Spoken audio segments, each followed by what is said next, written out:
जय हिंद students, myself Satyavan Maurya and I am going to deal class 12th physics first chapter electrostatics. Class 12 electrostatics. Previous video में हम लोगों ने देखा था कि चार्ज और इलेक्ट्रिसिटी आपकी दो टाइप्स की होती है।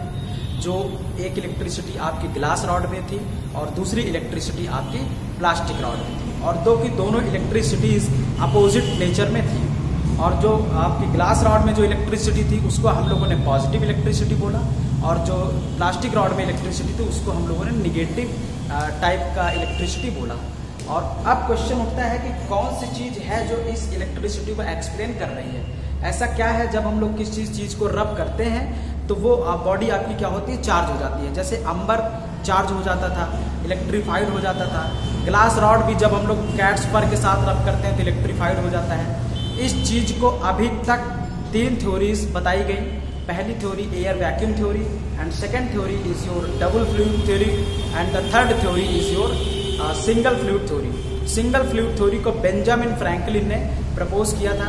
तो अब हम लोग देख लेते हैं अब जो मॉडर्न थ्योरी है, मॉडर्न थ्योरी की हेल्प से कैसे इलेक्ट्रोस्टैटिक्स फिनोमेना को एक्सप्लेन किया जाता है। तो अब हम लोग देखते हैं इलेक्ट्रॉनिक थ्योरी। मॉडर्न थ्योरी जो आपकी है उसका नाम है इलेक्ट्रॉनिक थ्योरी। अब इलेक्ट्रॉनिक थ्योरी क्या है इसको आप लोग बहुत ध्यान से समझिए। इलेक्ट्रॉनिक थ्योरी में हम लोग क्या करते हैं, जैसे इसमें क्या होता है कि सारी की सारी चीजें एक जितने भी ऑब्जेक्ट्स आपके हैं वो सब आपके एटम से मिलकर बने होते हैं। All the objects are formed from a very smallest unit called atoms, and in the central part of the atom there is a nucleus and which have a proton and neutron, and there is electrons revolving around the nucleus. तो जितने भी object हैं सबके पास atom होता है। Atom के central part में आपके प्रोटॉन और न्यूट्रॉन होते हैं, और इलेक्ट्रॉन इनके चारों तरफ रिवॉल्व करते रहते हैं। और जब इलेक्ट्रॉन इनके सराउंडिंग में सर्कुलर पाथ में रिवॉल्व करते रहते हैं, तो जब हम लोग किसी भी ऑब्जेक्ट को रब करते हैं, जब जैसे हमने किसी ऑब्जेक्ट को रब किया तो ऑब्जेक्ट को रब करने के बाद इनको हीट एनर्जी मिल जाती है। ऑब्जेक्ट आपका हीटेड हो जाता है, टेम्परेचर थोड़ा सा इंक्रीज हो जाते हैं, जिसके कारण इनकी काइनेटिक एनर्जी बढ़ जाती है। और काइनेटिक एनर्जी इंक्रीज होने के कारण ये अपनी बॉडी को छोड़ के दूसरी बॉडी में ट्रांसपोर्ट कर जाते हैं।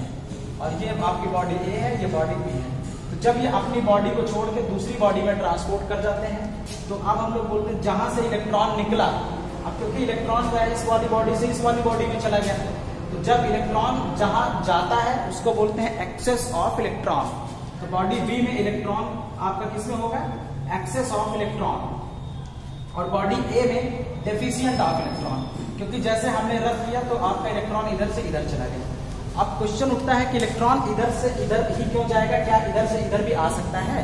तो जब हम किसी भी बॉडी को रब करते हैं जिसमें इलेक्ट्रॉन कंसंट्रेशन ज्यादा होता है, उससे इलेक्ट्रॉन निकल के कम कंसंट्रेशन वाले बॉडी में आपका इलेक्ट्रॉन ट्रांसफर हो जाता है।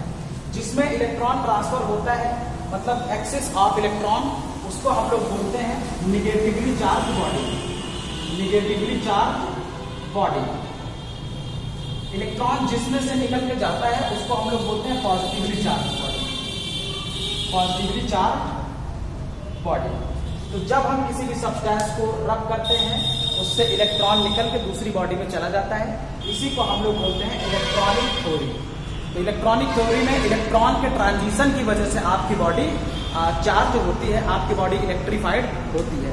अब जहां पे बेंजामिन फ्रैंकलिन ने सिंगल फ्लूइड, उन्होंने ये बताया था कि फ्लूइड यहाँ पे फिल होता है और फ्लूइड का ट्रांसफर होता है, और जब फ्लूइड कम ज्यादा होता है तो उसमें अट्रैक्शन आपका फिनोमेना होता है। लेकिन जो मॉडर्न थ्योरी कहती है और इसमें कोई फ्लूइड नहीं भरा होता, इसमें इलेक्ट्रॉन्स फिल होते हैं, और जब इलेक्ट्रॉन का ट्रांजिशन होता है तो आपका फोर्स ऑफ अट्रैक्शन और रिपल्सन होता है।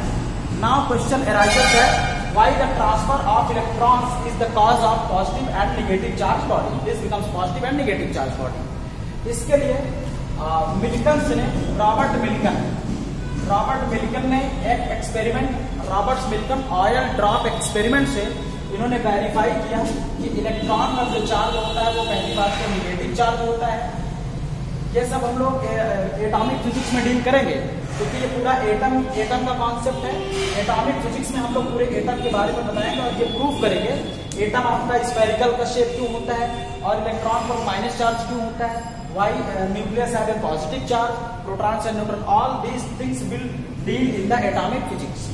तो रॉबर्ट मिलिकन ने इलेक्ट्रॉन पर नेगेटिव चार्ज को प्रूव किया, और इन्होंने जो वैल्यू बताई 1.602176634 into 10 power -19 कूलम, और इन्होंने ये बताया इलेक्ट्रॉन पर जो चार्ज होता है उसको हम लोग स्मॉलेस्ट यूनिट मान सकते हैं, मतलब उससे छोटा आपका चार्ज एग्जिस्ट नहीं करता है।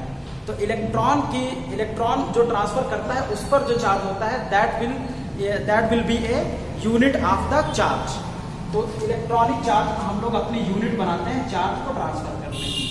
Unit of charge is equal to electronic charge. Electron पर जो चार्ज होता है, और इलेक्ट्रॉन पर आपका जो चार्ज होता है माइनस में, क्योंकि निगेटिव होता है, 1.602176634 into 10 power -19, और अप्रोक्सीमेशन में हम लोग 1.6 into 10 power -19 कूलम्स ले सकते हैं। तो ये आपका पूरा इलेक्ट्रॉनिक थ्योरी से हम लोग पूरा एक्सप्लेन करते हैं इलेक्ट्रोस्टैटिक्स फिनोमेना। अब हम लोग चलते हैं चार्जेस, तो हम लोगों ने डिस्कस कर लिया चार्जेस, तो हम लोगों ने देख लिया कि चार्जेस क्या होते हैं। आपके जब इलेक्ट्रॉन ट्रांसफर होता है तो जिसके पास एक्सेस ऑफ इलेक्ट्रॉन होता है उसको हम लोग निगेटिव चार्ज बॉडी बोलते हैं, और जिसके पास डेफिशिएंट ऑफ इलेक्ट्रॉन होता है उसको हम लोग पॉजिटिवली चार्ज बॉडी बोलते हैं। अब चार्ज के बारे में तो देख लिया, अब हम लोग चलते हैं properties of the charges. Now question again arises that why we have selected electron as the smallest unit of charge? Because electron exists in the free state. There are some charges which have fractional amount of charges like quarks. Quarks have fractional charges, but they are not free state. They just only produce, and within very small time they react with another particles and lost. अब वो क्या हो जाता है, lost हो जाता है। लेकिन इलेक्ट्रॉन का होता है लॉस्ट नहीं होता है, इसकी लाइफ टाइम बहुत ज्यादा होती है, जिसकी वजह से हम लोग इसके चार्ज को ही अपना यूनिट मानते हैं। इससे छोटा चार्ज अब एग्जिस्ट नहीं करता है। इलेक्ट्रॉन पर जो चार्ज होता है उससे छोटा चार्ज अभी तक एग्जिस्ट नहीं करता है फ्री स्टेट में। आइए अब हम लोग थोड़ा सा देखें। This was all about the electronic theory.